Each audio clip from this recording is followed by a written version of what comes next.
Welcome to today's live stream. My name is Arlene Pellicane. I am the spokesperson for National Marriage Week. You're here because you want to make your marriage stronger, and we have assembled an amazing panel of experts who are specialists in this area and who are ready to give of their time to help you. So we are so glad you're here. If you happen to be sitting next to your spouse, grab their hand. We are in for a treat. You know, every February 7th to 14th, we celebrate National Marriage Week. This is a campaign, a movement of people who want to declare to the world that marriage is good. It's good for us, it's good for society, and it is good for nations. So this year's theme is Together with Purpose. And that's why we're here, because we believe the purpose of marriage is worth fighting for, worth learning about, and getting better at. So let's get started. Hello, viewers. I'm delighted you've joined our National Marriage Week panel discussion tonight. I'm Amy Morgan, your host this evening, and I am so happy to introduce your panel guests. We have Mary Rose and Ryan Verret, who've been married for nearly 17 years and have 6 children, 3 boys and 3 girls, aged 3 to 16. The Verrets founded Witness to Love, an international marriage ministry that serves, engage, and mentor couples around the world in English, Spanish, French, and Vietnamese. Appointed by Pope Francis and continuing under Pope Leo XIV, the Verrets serve as consultants to the Vatican Dicastery for Marriage and Family, where they help advance the renewal of marriage formation and accompaniment throughout the global church. Montell and Kristin Jordan are pastors, authors, and founders of Marriage Masterpiece, a ministry dedicated to transforming marriages and creating lasting legacies. Together, they co-wrote This Is How We Do It, Making Your Marriage a Masterpiece, a powerful book and study guide that shares their personal testimony and biblical principles to help couples thrive. With decades of experience in music, ministry, and marriage, they inspire audiences worldwide to take divorce off the table and pursue God's best for their relationships. Mike DiCosola is the Director of Mission Engagement for Paradisus Day, where he leads the Missionaries to the Family Initiative. He has been involved in lay ministry for 25 years and has been a featured speaker at retreats, seminars, and conferences across the globe. Mike and his wife, Heather, have 5 children and reside in Western Michigan, where they continue to practice the art of Catholic family life. Mike, Montell, and Kristin, Mary, Rose, and Ryan, thank you all for being here. Thank you for having us. Thank you for having us. Wonderful to be here. Wonderful. Well, tonight we're talking about living together with purpose. When you find purpose beyond yourselves, your marriage takes on a deeper meaning. Serving others together, whether through volunteering, giving back to your community, or modeling generosity in your home, strengthens your bond, breathes life into your relationship, and shines a light for those around you. When you pursue your shared passions, you'll see joy, growth, commitment, and purpose bring fresh life to your marriage in powerful ways. All of you have dedicated your life's work to serving marriages, although that's not the only space where a couple might find purpose together.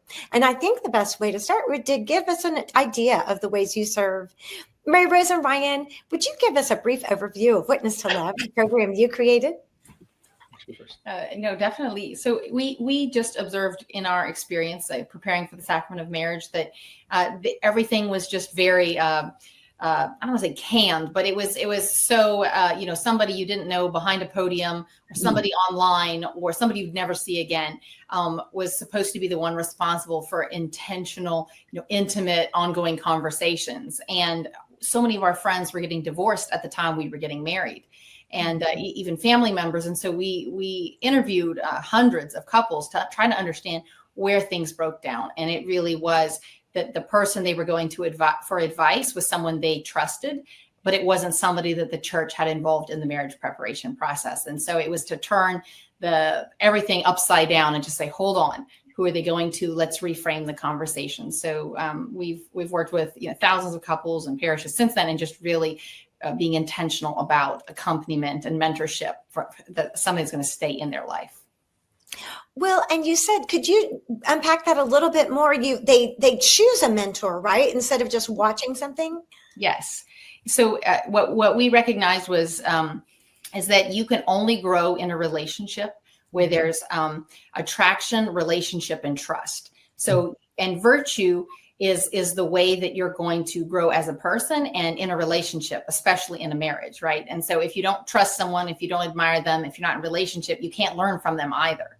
And so being behind a podium is an obstacle to relationship and formation. And so we really wanted homes to, we call it, open the doors to the domestic church. We want the home to be the place where encounter with Christ happens, where human flourishing and formation and marriages, that happens. And so we're trying to take it out of the classroom and put it back in the home in a way that can be lifelong.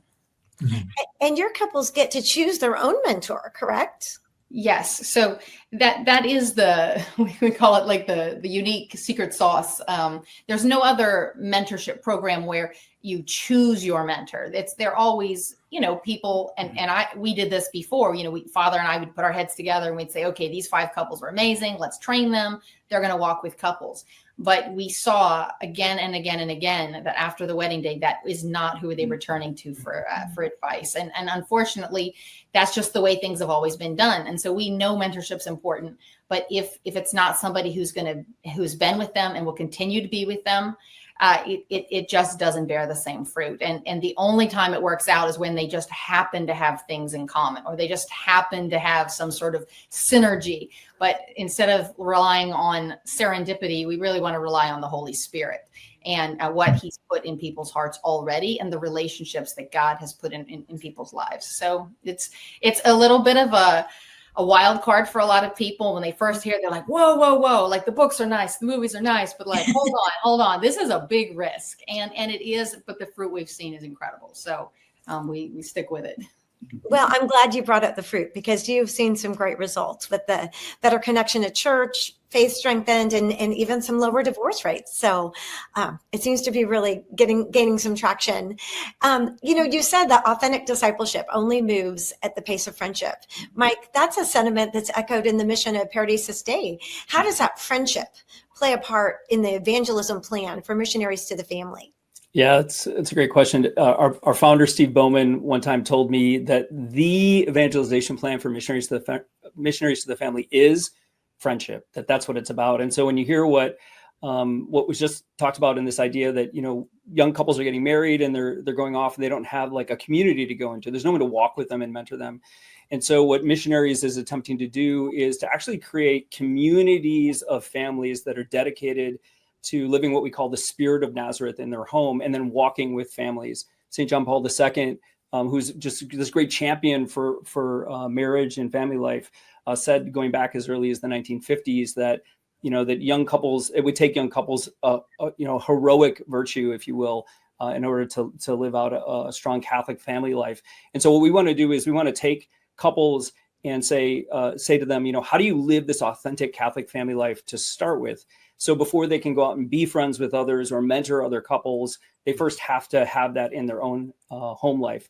One of the things that we teach our couples is whatever it is that God wants to give through you, he first wants to give to you. And everyone has heard this before. You can't give away that which you don't first possess, right?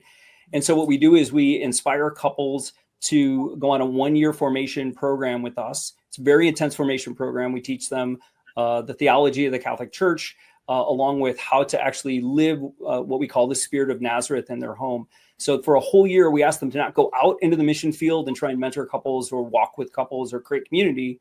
We ask them to first go inward, to transform their own home life into this place of joy, of peace, of unity. And we give them practical tips on how to do this as well. But what we're really trying to do is create an atmosphere in the home where it's easy to be good and it's hard to be bad. And that's kind of what we're trying to inspire these couples to do. And when couples go through this program, we just see them, it really does transform their home life. We see these families flourish, and it's then that we turn around and commission them to go out into what we call the great mission field of the family, again, borrowing from St. John Paul II. And that mission field isn't across an ocean or something. It's in their communities. It's in their parish. It's in their home communities.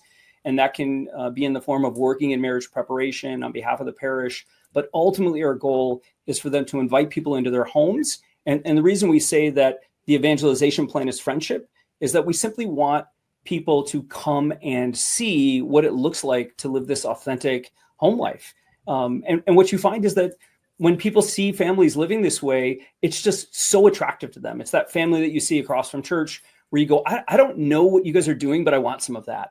Like, and when we get that in a family, then evangelization becomes not this big scary word. It just becomes this attractiveness. Holiness is attractive. And people see that and they say, what do you have? And then the goal for missionaries is to say, come and see, come into my home, come share a meal. Let's have table fellowship. Maybe let's watch some great videos and go through some small group stuff, or let's just get together and pray. And that's what we're trying to do, is to transform the world in that way, to create these areas where young families can find a community of other like-minded families to land into. So that's a little bit about what we're about. I love it. I love it. Thank you. Kristin and Montell, you've had a bit of a different path. Can you share how God called you out of the music industry to serve couples? What does life look like now, walking in God's shared purpose? Wow. Well, we have been married now going on 32 years to each other. You want to say that? 32 years to each other. 5 kids. 5 grandkids now, and I know we don't look like it, but no, I think part of that journey for us is that we realize that when you achieve at something, they call that success, and when you fail at something, they call that experience. We got a lot of experience, and so we wanted to piece together a way to give other couples our experience so that they might be able to avoid the landmines and things that we have been through. We had very successful careers in the music business, management business, for many, many years. And it was in those places that, because we didn't place God first in our marriage and in our lives, we were wildly successful in the places that we did put first and made idols and made our God. And not even knowingly, like, you're going to be my God, just by taking God out of where he's supposed to be, out of first place. That became the journey and became a pain point, not just for us, but in navigating how we did, we realized that we could find purpose in starting to do things God's way as opposed to doing it in our own strength. And so our difficulties end up becoming a template or a blueprint, this GPS for other couples to be able to say, well, I do like that, and I do want to do that. I don't want to go down that pathway. And taking divorce off the table was one of the things that we found to be very, very integral when it came to the pain point that a lot of couples had, because it was a common word. It was used regularly in conversation. And it's something that we had navigated in our industry. We were unique, right? So technically, it's like dog years in the music business. So technically, we've been married like 150 years. But what we found is that our experiences could help other couples not have to navigate those same issues and those same experiences. And it also gave us an in to be able to speak to people that oftentimes have not maybe put marriage at the forefront because they put career at the forefront. And so we could give them the ideology and give them really the tools to navigate of how to get your priorities in alignment so that you could have success, not just in life, but in marriage. Because truthfully, success in life, or what they perceive to be life, isn't lasting. It's futile, right? So then they're left at the end of it saying, all the things that I worked so hard for are irrelevant, and now I'm here by myself. Whereas for us, we realize that this is the main thing. And so if you keep the main thing, that's how you win in life. We know very unhappy billionaires. We know very miserable millionaires. We know struggling ministry leaders who are leading thousands to Jesus and leading their homes astray because they don't have a place to be able to grow, a place of safety, a place where they feel like that person understands what I've been through. And so our mishaps and our journey has just created a template for us to be able to say, if there's a couple who's navigating infidelity, there's a couple who's navigating the loss of a child, there's a couple who's navigating the loss of possessions or bankrupt, all the different things that we don't talk about. We've created a place for public marriages to heal in private And that's what Marriage Masterpiece basically becomes. It becomes a place where if your pastor is navigating something with his wife or with his family, where does he go? If the business owner of $1 billion corporation is falling apart at the seams, or one of your key strategic employees is great in the boardroom and killing it there on the job and hemorrhaging back at home, we are I think designed by God to be able to reach into that space because of a song that introduced us to the world at large. And now the song has turned into a place where people can have their lives not only saved through Christ, but also now their marriages through the power of our testimony. I love that. I love that. And I love your song. You could have sang it right when we started out. When you introduced it, there was a prime opportunity right there. But you do not want me to sing your song. But thank you for even thinking that would be possible. But anyway, you all have a commonality of having to overcome some type of obstacle and using the pain to make you stronger. Mary Rose, with no inspiring marriage example from your family, you turn to role models elsewhere. Can you share you and Ryan's experience? For me, just growing up, we were surrounded by lots of families, but there weren't any marriages within our family or within the community that I really could look up to and say, oh, I'm inspired to be married. I didn't see it anywhere. And when I went to college, I was introduced I went to a little Catholic college called Kristin College, and the professors there and their spouses were so welcoming and so inspiring and so just beautiful in the way they lived out their marriages. And you could just see it in their family life. And I'd go to dinner at their homes or house sit for them. And I was like, wait, where is this coming from? And, it really was the community that the college had, just the really beautiful Christian community. It was the way that they were living their lives, with virtue and passion and accountability and friendship. And it was just so inspiring for me. So I was like, well, maybe marriage is something that could be for me. But even when Ryan and I were discerning the sacrament of marriage and discerning getting married together, we had to look around at all the married couples we knew and say, wow, they've been through a lot.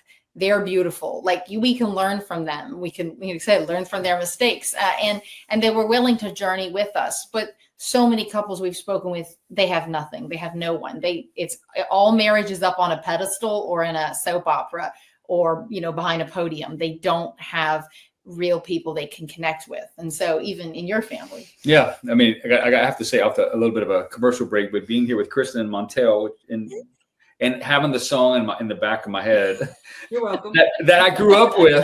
And kids are so we have to catch up offline on that. And I just think it's just so providential, and it's God's kind of picture that he put that song in your heart. And today, we're serving to re-immerse God's vision for marriage and family in the world. And that's actually the question that young people who are coming to us, it's a question that we had when we met. How do you do this? Mm-hmm. Because if it's not shown to you, particularly, for a lot of us, we grew up in a time where there's been such a breakdown of trust. Right. And trust in every aspect that was meant to nurture us and mentor us. And so it's almost like the next part of your song needs to be kind of answering the question, is this even possible? Because I think a lot of young people, and even for us, we didn't even know it's possible. So we talked about the idea of really God put on our heart kind of pioneering what it would be like. What we wish we had. Well, we have, because also, and I think another way to kind of our personal story is that, we had the opportunity to be fathered by God through other strong men and, women of faith that gave so much to us. And if it wasn't for that healing and that hospitality and that kindness, that time limits, it wasn't a fee for service deal. This was just like a hospitality and generosity that came our way. But that helped us to really develop, what we would say in the kind of the Catholic world, the theological virtue of hope. Like I can hope that there is a way possible. And so, meeting Mary Rose and, even the home that we're providing and the life for our children is such a gift because it's one day at a time. As anyone listening knows and who has children, it's one day at a time. But as you give, though, you're receiving. So anyway. Oh. Well, and likewise, Kristin, you and Montell didn't have examples of marriage that either of you could draw from either. Absolutely. For me, my parents were married and divorced to different people 6 times by the time I'm 18 years old. So I saw everything it shouldn't be. Yeah. So it was like get married. No, I'm good. I'm really good. And it was just because I hadn't seen it done well. I'd seen my grandparents do it well, but they were pastors. And it seemed so like to what Mary Rose said, right? It was behind a pulpit and it seemed to be in a perfect state and they were perfect people. And I was so far from that. So I was like, it's unachievable. I'm good. But what I realize is that our ideology or the things that we learned, it's as valuable to note what you don't want as to what you do want. And so for us, that's what we found in finding relationship. And when I found Montell, God confirmed that he was the one. Yeah. And you're absolutely right that you're leaving a legacy, whether you know you are or not. Facts. So when we were looking at our parents, my parents were married for 25 years and got divorced. And so that was a part of, where our family kind of dispersed and everything was one thing that we knew and that we didn't know. And even in that family, I found out I've never known my biological father. I've had an amazing adoptive dad, and I didn't find out I was adopted by him until I was like 16 years old. And so even with this amazing man who stepped in to be my dad and to father me, the amazing worker, the hard provider that he was, and those things he taught me. He taught me work ethic, which is why in the music business, I was able to run and do what I was able to do. But there was some affection things that I never saw my dad like kiss my mom. I never saw my dad like we don't know how the kids her. came. So we don't know how they got. I was around, and then a couple of years Spontaneously generated. other kids just spontaneously showed up. This is your roommate now. And so literally it was a situation where when it came to affection, I had to try and find different places to know what appropriate affection is supposed to be like between other men, between my wife, how I'm supposed to parent my kids and grandkids, because in a lot of ways I didn't see it and I yearned for it and I longed for it. And that was something that God had to step in, and he had to show us the things that we didn't even know we would need. And that literally became the template for us in marriage of asking God, we got some pretty cool stuff, but we want God to give it to us so he can get it through us. And if he does that, then we feel like we are better in serving different couples through their traumas, through their family tragedies, because our test and the things we've been through have become a testimony, and our mess basically become our message. And that's what we're living out and trying to find practical ways to give, to the couples that we serve. Well, I love that. And just talking about kind of that survival mentality, Mike, you have provided an example of how you transform your home to do more than just try to survive the day. You talk about that a lot. Yeah. I mean, I grew up in a home I was a cradle Catholic, and, we went to church most of the time. But that was really the extent of it. So it was a very secular home, and there was really no plan, for what we were supposed to do. Everything was kind of outsourced, as you find in families today. Everything's outsourced to the culture. And so, for me, my vision of family life and marriage and those things were formed by, the sitcoms and the movies and the music videos of the 1980s, type of thing. And wasn't really good role model. My dad died when I was young, and when he was young, I never remember my dad sitting me down and saying, here's how you be a man, here's how you be a father, here's how you do families. So I had a great family life in and of itself, but I went out into the world to try and conquer the world on my own, and made many, I have lots of experience. And so, I think when that happens, you just end up falling into the habits of the culture, and the habits of the culture are to simply go out there and achieve, in so many ways. And so even our story, my wife, Heather, and I, we, when we got married in the church simply by the grace of God. Like, it wasn't like we intended to do that. It was kind of like, well, it's a sacrament. This is probably the right thing to do, type of thing. And so what you do, though, when you fall into like that secular kind of mentality, you become this family that, even if it's intact, if you have the good fortune to keep your family intact as a secular family that's out there, you fall victim to this idea of just trying to survive the day. And you hear this from so many different couples that it's like, I try and survive the day, I get up the next day, rinse, repeat, do it again. And you tend to focus on efficiencies, and that drives the couple and the family apart. We talk about families becoming these divide and conquer families. And that was us, 5 kids, 3-4 different schools at a time, different events on different sides of the city and things like that. And even though we had kind of found, God had found us, I should say, God found us and changed the trajectory of our marriage and family life, it's still so hard to push back against that divide and conquer mentality. And what we tell people is, if you spend your entire life kind of dividing and conquering as a family, one day you're going to wake up and you're not going to have to divide and conquer, and you will anyway. And even today in our marriage, Heather and I have to be pushed back against that, right? And so what we try and offer, again, through missionaries, is this idea of a different plan, like a different vision than just trying to survive the day or trying to be efficient or trying to conquer or trying to outsource things. And what we hold up is the Holy Family at Nazareth, and this is where we talk about the Spirit of Nazareth and specific things that you can do in your family to kind of create unity, to drive you together. I think it was Ryan and Mary Rose that talked about this profound presence of God. Trying to find God in your home is one of the pillars of the Spirit of Nazareth. Finding God present in the members of your family, and then having prayer come into every aspect of your family life as well. Things like joyful service, serving with one another instead of always, serving on your own. And that comes into some of our ministry as well. And this idea of loving sacrifice, that we need to make our home lives about others, that we need to sacrifice this idol of self and this idol of self-preference in the home, that your home life isn't about you. And so when you start practicing these things, when you start being aware that we want to be a communion of persons in the home, not a division of persons in the home, a bunch of individuals living under the same roof, it starts transforming things just little by little by little. And you have this ability to turn your home into a place of great joy, a place where people run into the home when there's trouble instead of running away from the family when there's trouble, that you create this place of refuge. And, the Jordans talked about that, this place of refuge in the home. So that's kind of what we're trying to do to kind of solve that problem, if you will, in the world. Yeah.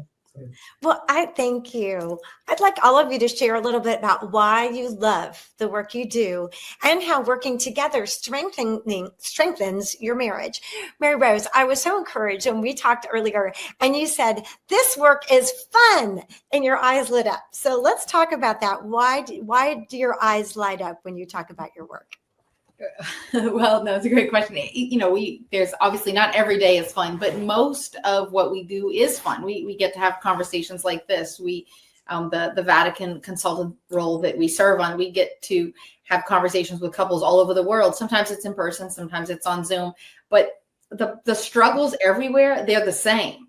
It's all the same. It's how can I die to self? How can I love better? How can I live better? How can we communicate about this, being men and women? And so for us, like, just to see that it's not just us, or it's not just like another couple that we know, and not just our family, but the whole world, every married couple has similar battles and similar conversations. And it's a joy. And then even, Ryan and I, when we go give retreats or go give talks or go do, it brings us together. It's so fun to kind of sit down and drill down and say, like, what is God putting on our hearts to share? Like, and praying for the people that we're going to be presenting to, and just really, really praying hard. If we have a list of registrants, praying for those people, and then just meeting them and hearing their stories. Just the stories that we're gifted with, that we hear from couples.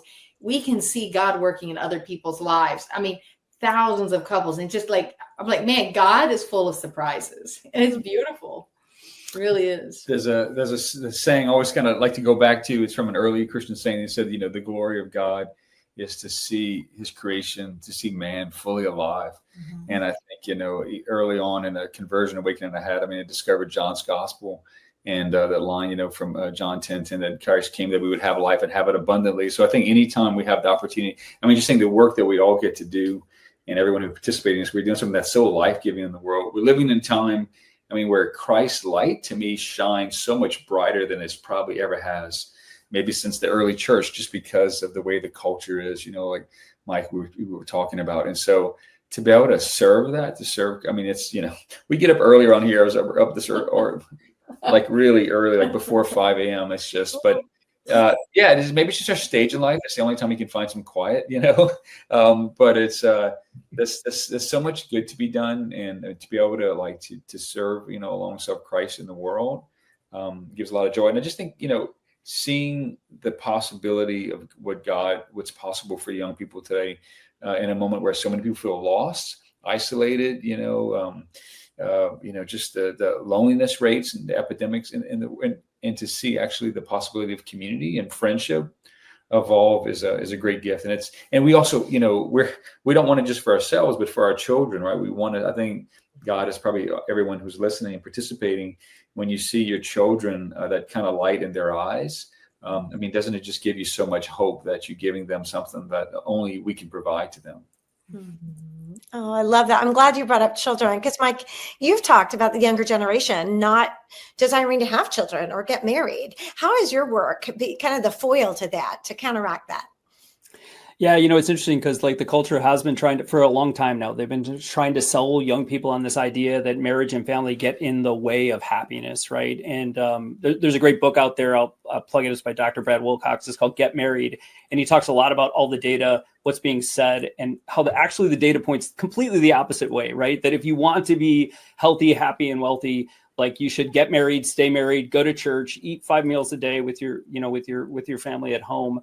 And, I think what's just so beautiful is that when we look at, God has this amazing plan for your marriage and for your family. And I think that's the thing that blows me away. It's just this concept of even, we talk a lot about Nazareth, right? But this concept that God entrusted all of salvation history, and he could have done it any way he wanted. He's so creative. Think of how many bugs there are, how many rocks there are, he could have done it any way. And he entrusted all of salvation history to a mom and a dad in a home, to a family, right? And that's the inspiration that we want to give to other couples, right? And young people are so smart today, and it's Ryan kind of talked about a little bit there. It's just I just read something today where it was a college professor who was talking about his students, and he was saying that that young people today, students, are well aware of the downsides the world has fashioned today through the iPhone, social media, now AI and all these things. And there's this great awareness that there's something wrong. Young people, they want authenticity. And when it comes to family life, they want to know, they have this deep desire to know what it means to live an authentic family life in their home. And I know I talk a lot about St. John Paul II. I kind of geek out on St. John Paul II. I apologize for that. But one of the things that he said is that the future of the world and the church passed by way of the family. He said that the family is placed at the center of the great struggle between light and darkness, between good and evil, between love and all that is opposed to love. So he's talking about this great struggle that's there. And yet when we show these families how to live, show young people that there is this beautiful path that's been laid out by God, that God wants, that God has this amazing plan for your marriage and your family life. You see them flourish, you see them, it gives them something to live for. It gives them purpose, right? It's part of what we're talking about today. And for me, what gets me excited about that is, as I said, Heather and I, we did it wrong. We absolutely did the whole marriage and family thing completely wrong to start with, but God still used that little yes that we gave, and he transformed our family life. And I don't want my kids to have the same experience that I had. I don't want them to have to make all those mistakes. And when you can lay out a path to them that says, look, here's a pathway to superabundance in marriage and family life, it's beautiful to see. And so when St. John Paul II says the future of the world and the church passed by way of the family, it's how is that possible? When we hear that, what we think about at Paradis Day is that he doesn't mean just families in general. He means my family. He means your family. That if you live this way, then your kids will be impacted. You see it, Ryan talked about that spark in the kid's eye that you see. I've watched how my kids have been transformed, even though we got started late in trying to live differently, to live purposely for God. And what inspires me is that our choice to live just a little bit differently in our marriage and family life, it's changing our children. And we know from the stats and the data that if we live this way, the odds that our children will live this way go way, way up. And the odds that their children will live this way. And when I look at this, That's the plan. It's a generational plan, right? It's not, hey, watch these videos and get some tips and your marriage is going to be, better, or your family life is going to better.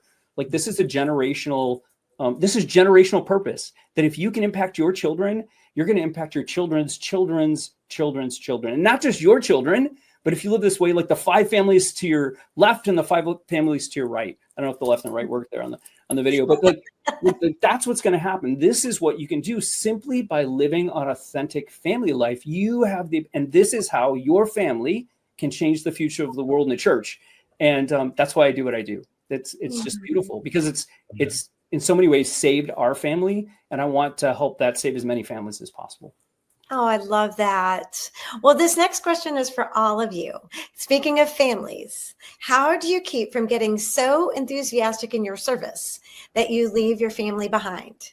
Montell and Kristin, you really learned about God and order, about being balancing the opportunity with responsibility. In fact, you say balance isn't really the word. Priority is the word.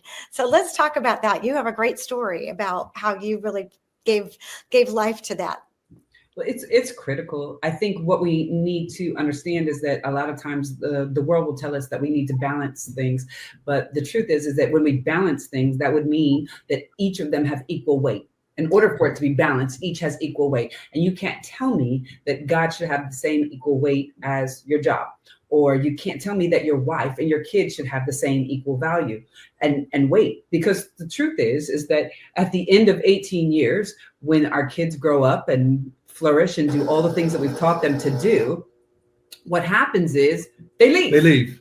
Yeah. We hope you leave. In theory, right? So, but if we've balanced those, what will happen is when your kids step off the scale, something is totally out of alignment. Yeah. And that's what we see often. A lot of people that we end up encountering, this is how this happens. Yeah, many people are exchanging their responsibility for opportunity. How do I balance my work and my home? How do I balance this? And some things were never meant to be balanced. They were meant to be prioritized. Yeah. Story time. We had an opportunity here in Atlanta. There's a huge concert that would happen here every year. 100,000 people would come out to this Christian concert called Celebrate Freedom. And at the time we were at a church and were asked to come and to lead worship for this amazing concert. And that was like huge for us, ministering to 100,000 people on a day was a very, very big deal. And they reached out to us and they said, well, we need you and your team to go on right around 2:00 in the afternoon. It's like the perfect time. And I was like, okay, only problem is our 8-year-old son, Skylar, at the time had a football game on the exact same day at the same time. So we basically said, hey, well, we know earlier in the day, it may be easier. It's not the best time slot, but we're willing to go earlier in the day so I can go to my son's football game. And they said, well, earlier in the day, we can't do it because we got some people flying in and they got to fly out. And said, okay, well, can we do it later in the day? Can we go afterwards sometime in the evening? They say, no, we got the big headliners, Third Day, Mac Powell, all those guys, power teams, and they have the evening all sewn up. And I said, you guys, I'm doing my best here. What can we do for me to not be there at 2:00? There's got to be some leeway. They said, Montell, we don't have any leeway whatsoever. And so I told them, I thank you. My team will be there. I will not. I will be at my son's football game. So we left the opportunity, watch this, the opportunity to minister the gospel through worship to 100,000 people to go and watch my son, an 8-year-old, play football. First couple of plays of the game, they give him the handoff. The kid runs for a 70-yard touchdown. We're running in the stands. We're screaming. We're championing. We're celebrating. And here's the point of this whole story. We were super, super blessed that God gave us the opportunity to minister to 100,000. He gave us the responsibility to take care of our son. And so we did not exchange what we were supposed to do for our son, even for 100,000 people that God didn't give me responsibility for. He gave me that opportunity. And so the way that plays out is after the football game, we go back to the concert and we're there later on in the evening because we wanted to see Third Day. Mac Powell, amazing guy, father, husband. He hears that I'm there and he's like, hey, I want to meet this guy. So he brings me back. He starts doing God of Wonders on guitar before their set. He asked me to come on and be with them that night on stage. And so I went from a 2:00 middle of the day artist to headlining with Mac Powell because I was unwilling to exchange what God gave me responsibility for an opportunity. And I think that's what we see, that many people are trying to balance things so that they can have these opportunities, recognizing that God will honor your opportunity if he can trust you with your responsibility. And because the truth is that our son is going to remember that we weren't there. The 100,000 people will not be privy to or not. They won't have remembered this, but our son will remember whether we were there or not. And so our responsibility always trumps the opportunity. Yeah, we weren't going to sacrifice. I'm not sacrificing her. I'm not sacrificing our children on the altar of ministry. We know where the priority lies. I love that, because it is especially when it's right for God, right. That seems like it's even more of a rub. But yet I love that story, because the joy on your face when you described his catching that touchdown, and then to tell how God then even gave you an even bigger platform. I love that. So Mike, you kind of fall in that same line. You suggest families change their home life to create a holy home. What does that look like? Yeah, well, it's challenging for a lot of them. When we ask families to really reconsider what their priorities are and look at things like the 7 touch points of prayer during the day, or actually creating something like a family plan of life, it's challenging, because in order to say yes to some things, you have to say no to other things. And we live in this culture where we think we have to say yes to everything, and we see how that just tears people apart. And so it's hard, because like what you're talking about right there, even to the extent of, saying maybe even no to youth sports because it can split families up when you have a lot of kids and things like that. Those are hard things for us to handle, because often what we find is that you're not asking people to choose between good and evil. I think so often we feel like that, when we hear stories from people, good stories and things like that, but there's these stories, but where it's really black and white, where you should choose good over evil. But the reality for most of us is that we're asked to choose between two goods. And that can be difficult to do, but you have to have those priorities in line. So for us with Missionaries to Family, with our own family life, it's about starting with a plan. One of the sayings that we say over and over again is a what without a when is a never. A what without a when is a never. And so we ask couples to create a family plan of life. And in there, we have these 7 touch points of prayer every day. We talk about the 7 steps to superabundance, which are practical steps that you can take. And it's this age-old Christian idea of practicing virtue and removing vice from your life. And so the other thing that we'll say often is, wherever you are in your spiritual life, wherever you are in your home life and your family life as well, your state in life as a family, that God wants to encounter you right there, that Christ wants to encounter you right there and take you further. And so the other thing, especially in ministry with couples, as we're trying to encourage them to kind of live this idea of a holy home, what often happens, and you see this in the spiritual life all the time, is there's this initial fervor. And then people are like, oh my gosh, I've got to change everything in my home life. And we say, no, do not do that. You will fail. Right. So it's like, God doesn't want you to be a canonized saint with a capital S tomorrow. What he wants you to do is take one step. And so we focus on these ideas of steps in progress towards the spiritual life. And even for us as a couple, you see how this works over time, that God works with whatever little yes you give him, and then he'll give you steps towards holiness, or steps towards changing your home life, or steps towards changing your spiritual life, your prayer life. And I see that for us, a good example of this is praying as a couple. I hope that all of you that are listening to this, that you're hearing multiple times throughout this week, that if you want to transform your marriage, that you need to pray together as a couple. I hope you always hear the importance of praying together as a couple. But for Heather and I, that was something we didn't do. We had our own prayer lives, and we kept hearing, you need to pray together. You need to pray together. You need to pray together. And so we started trying to pray together.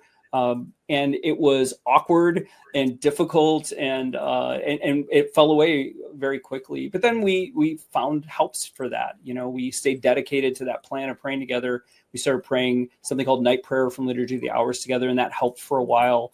And then God sent great people into our lives to encourage us, to hold us accountable, so that we started praying together in different ways, praying a rosary together in the morning, praying morning prayer together, praying in the evening together.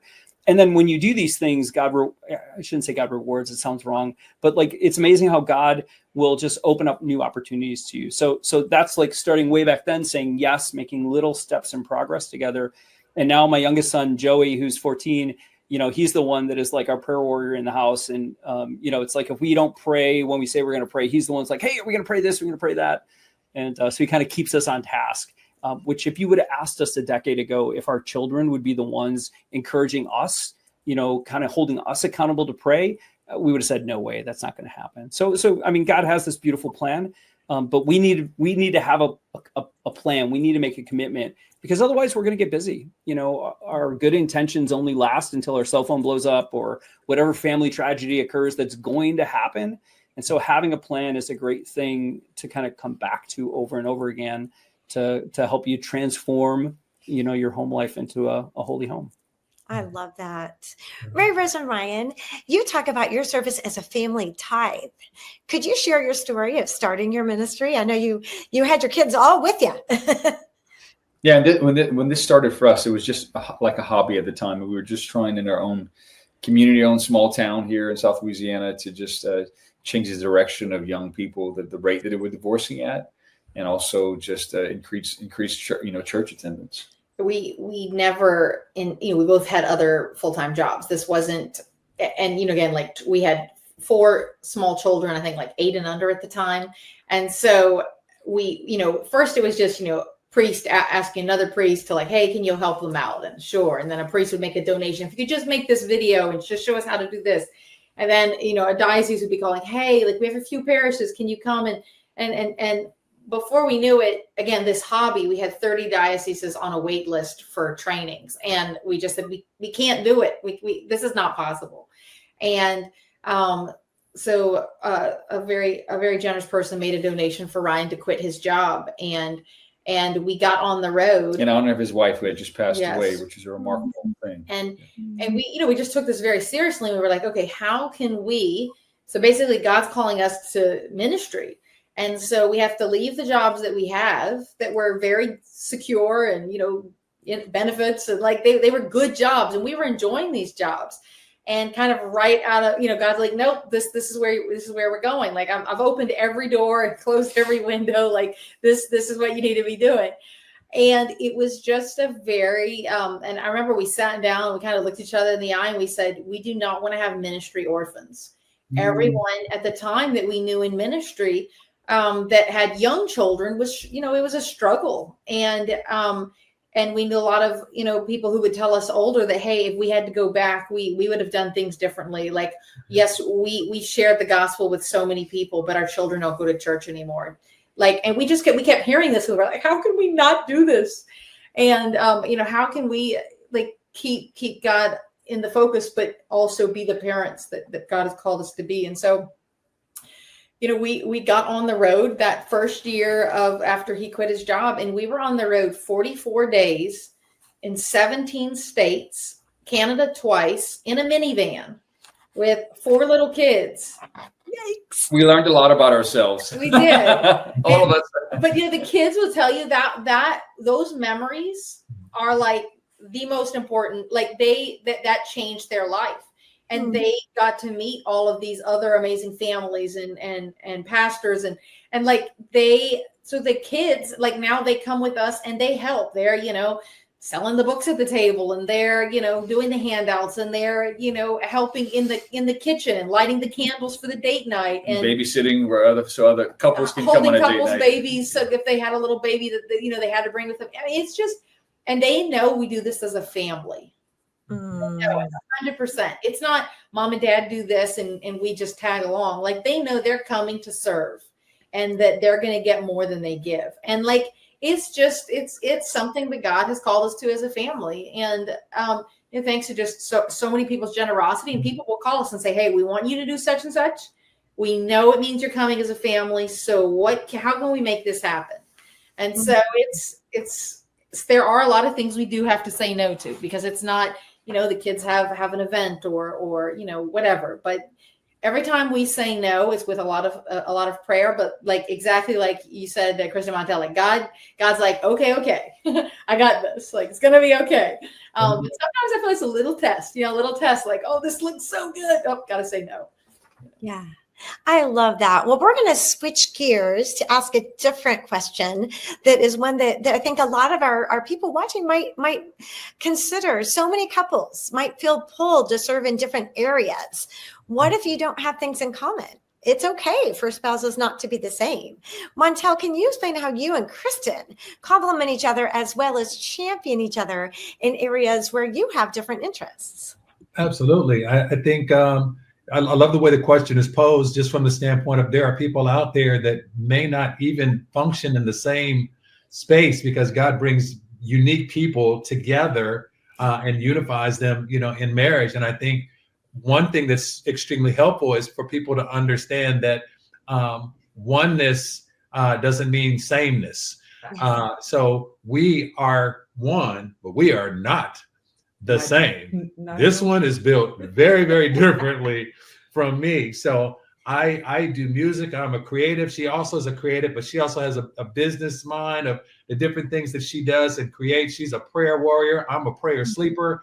I pray better in my sleep. And we balance each other. We prioritize each other in that way. And so I think that part of that journey is I can do music.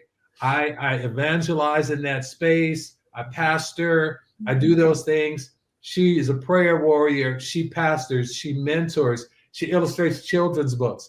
None of those things are the same, but I think that marriage is so effective when we are mirroring the Holy Spirit. When we're mirroring Father, Son, and Holy Spirit coming, because they're not the same. They are one, but they have very different skill sets. They stay in their lanes. They do a bunch of different things, but they come together to be this one God. And so in our marriage, we get to show the world that God is real through our marriages, that we to come together and she brings her, I bring me, and somehow God melds that whole thing together, and they can know if we get together and we can function together like we do. They got to know God is real. Anything can happen. Because there's no way that we could do what we do and God not be real. Absolutely. I think it's interesting because this is the concept of, it's no different than you as a person, right? So I am mom, I am wife, I am friend. I am all of those people, but I operate differently and in those spaces. So it's the same kind of thing that we're looking for in marriage, is that unity that the Holy Spirit brings and melds us together. Is that it's not sameness, but it is one. And you are still one person. Yeah. I still can be husband and father and pastor and friend and music artist and author, and I am. And we are all of those things, but I'm still one, and I'm still one with her. And so it's just the beautiful facets of who we are, and God created us to be. And He put all those things inside of us, and He wants to get it out of us. And so we do that, I think, more powerfully by bringing those wonder-twin powers together and becoming one, but it does not make us the same. You explained that so beautifully. Thank you. Mike, you also run a men's ministry, which gives you insight, you said, as you lead couples with your wife. How does that separate interest deepen your appreciation for working together? Well, like Montell and Chris said, we're very different people, my wife and I. I'm the extrovert. She's an extreme introvert. So she is always here with me in spirit when we're talking and things like that. She would be very out of place in this type of an environment there. And so it becomes a challenge for us because, we do, and most couples find this way, that when they're called to ministry, they're called to different things. And so for myself, I'm involved in men's ministry. That's how I came to Paradisus Day. A lot of people know Paradisus Day through their men's ministry, which is in over 1,000 parishes. So I started working in that ministry and started that at my parish. But it wasn't until I became a missionary that we came to this understanding of having a missionary lens. And the idea of the missionary lens is that all of us, in the different ways that we're involved in the world, because we operate separately, we are one flesh. But, even when you go back to the Holy Family at Nazareth, Mary was going to get water on his own. Joseph was out and sourcing timber by himself. They weren't not the Holy Family when they were off doing their own work. And so when I'm off doing men's ministry, or when Heather's doing the things that she does, whether it's doing catechesis or things like that in the church, we're always looking at others with this missionary lens of always wanting to call them deeper with the intent of getting to them as a couple. So a good example of that is that I might see, because I'm into my faith a lot. I'm one of those people. I'm sure you can all identify with this. I'm sure many people can identify with this. We're one of the people that whenever somebody needs a volunteer, they always come to me. They're like, hey, would you like to help with this? Would you like to help with this? And again, saying no, but it's kind of this no, but. So no, but I know somebody. Like I know somebody that it would be a gift to call them into this. And so I'll do that with men, where somebody asks me to sponsor somebody who's coming into the church, or they'll ask me to walk with somebody. I'll say, not me, but I know somebody that I think the Lord is calling to take a deeper step.